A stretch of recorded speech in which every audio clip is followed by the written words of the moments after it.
Friends, welcome back to my channel. कैसे हो आप सब? उम्मीद करते हो बेटा सभी अच्छे होंगे और अपना ख्याल भी रख रहे होंगे। तो बेटा आज हम करने जा रहे हैं अपनी वर्कशीट नंबर 15 6th क्लास के बच्चों के लिए बेटा हिंदी सब्जेक्ट की है, जिसमें हमारा अक्षरों का महत्व भाग 1, ठीक है, वो हम पढ़ेंगे। 17 तारीख की है बेटा। चलिए स्टार्ट करते हैं। प्यारे बच्चों, आज से हम जो पाठ पढ़ने जा रहे हैं वह आपकी पाठ्य पुस्तक वसंत में पाठ 5 है, ठीक है। याद रखना, आप पूछते रहते हो बेटा। यह पाठ एक निबंध है, ठीक है। पाठ का नाम है अक्षरों का महत्व।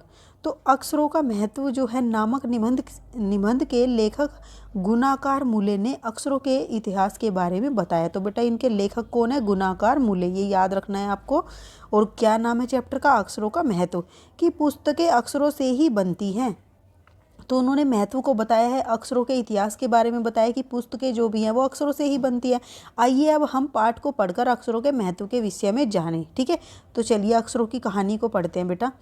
तो यह पुस्तक अक्षरों से बनी हुई है। तो जो तुम पढ़ रहे हो ये भी अक्षर है बेटा। सारी पुस्तकें अक्षरों से बनी है। तरह तरह की पुस्तकें हैं, तरह तरह के अक्षर हैं। दुनिया में अब तक करोड़ों पुस्तकें छप चुकी हैं। हजारों पुस्तकें रोज छपती हैं। तरह तरह के अक्षरों में हजारों की तादाद में रोज ही समाचार पत्र भी छपते हैं। आप देखते हो बेटा, इन सब के मूल में अक्षर है, ठीक है। तो इन सब के मूल में क्या है? अक्षर है। यानी कि जैसे बेटा भवन का निर्माण एक एक ईंट से किया जाता है, ऐसे ही अक्षरों से क्या होता है? ये सब लिखे जाते हैं। हम कल्पना भी नहीं कर सकते कि यदि आदमी अक्षरों को न जानता तो आज इस दुनिया में क्या हाल होता। अगर अक्षर ना होते तो क्या हाल होता? कोई कह सकता है कि हम अक्षरों को अनादिकाल से जानते। अनादिकाल का मतलब क्या होता है? कि बहुत पहले, जो सदा से चला आ रहा हो, ठीक है। दुनिया का संसार होता है बेटा। मूल मतलब होता है असली, ठीक है। इन सब अक्षरों के पीछे बेटा क्या है? मतलब जो समाचार छपते हैं, किताबें छपती हैं, या जो भी होता है, इन सब के पीछे असलियत क्या है? अक्षर है। अक्षर से ही बन रही है। तादाद का मतलब होता है बहुत तादाद में, जैसे कह देते हैं कि संख्याएं, ठीक है, किसी चीज़ की संख्या बताते हैं। अक्षरों का ज्ञान हमें किसी ईश्वर से मिलाता है, ठीक है, मिला है।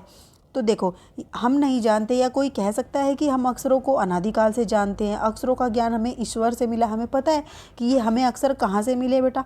पुराने ज़माने में लोग सचमुच ही सोचते थे कि अक्षरों की खोज ईश्वर ने की है।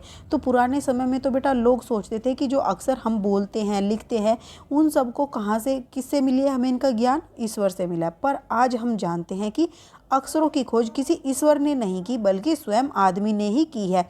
अब तो हम यह भी जानते हैं कि किन किन अक्षरों की खोज किस किस देश में किस किस समय हुई है। तो अब हमें ये भी पता चल गया कि अक्षरों की खोज आदमी ने की है, और हमें ये भी पता चल गया कि किन अक्षरों की खोज किस देश में किस समय हुई है, ठीक है। तो अब बेटा इसके कुछ क्वेश्चन कर लेते हैं गद्यांश के। तो अक्षरों की खोज किसने की है?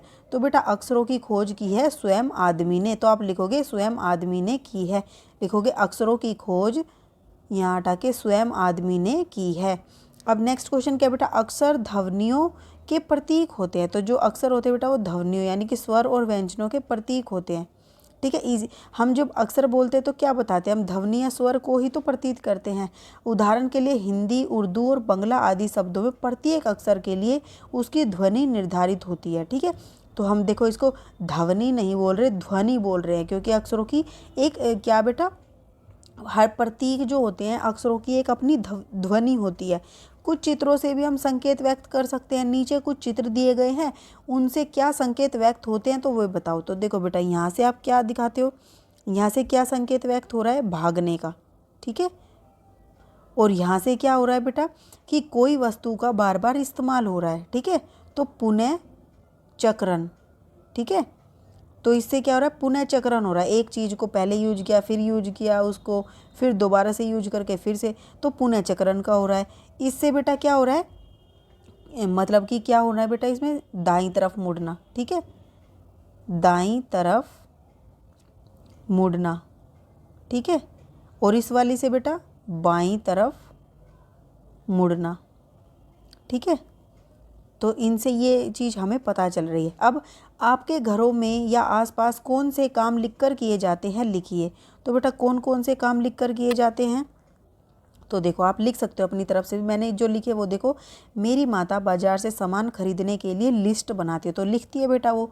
मेरे पापा फ़ोन के नंबर अपनी डायरी में लिखते हैं, तो ये भी लिख कर होता है। या फिर बेटा आप ये भी लिख सकते हो कि मैं अपनी डायरी में रोज़ का काम लिखता हूँ, या मेरे भैया लिखते हैं, मेरी दीदी लिखती है।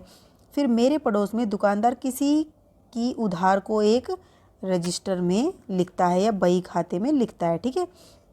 तो ये सारे काम क्या होते हैं, लिख कर होते हैं।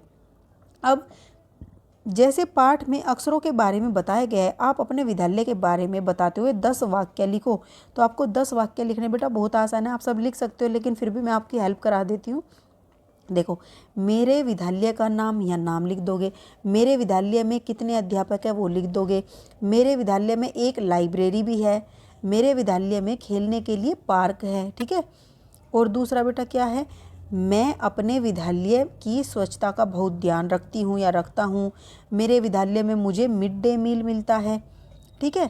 और क्या लिख सकते हो बेटा कि मेरे विद्यालय में कूड़ा कचरा डालने के लिए, मेरे विद्यालय में कूड़ा कचरा डालने के लिए जगह जगह पर डस्टबिन की व्यवस्था है, मेरे विद्यालय में बैठने व पानी की पूरी व्यवस्था है, क्लासेज में बैठने के लिए पानी पीने का, ठीक है।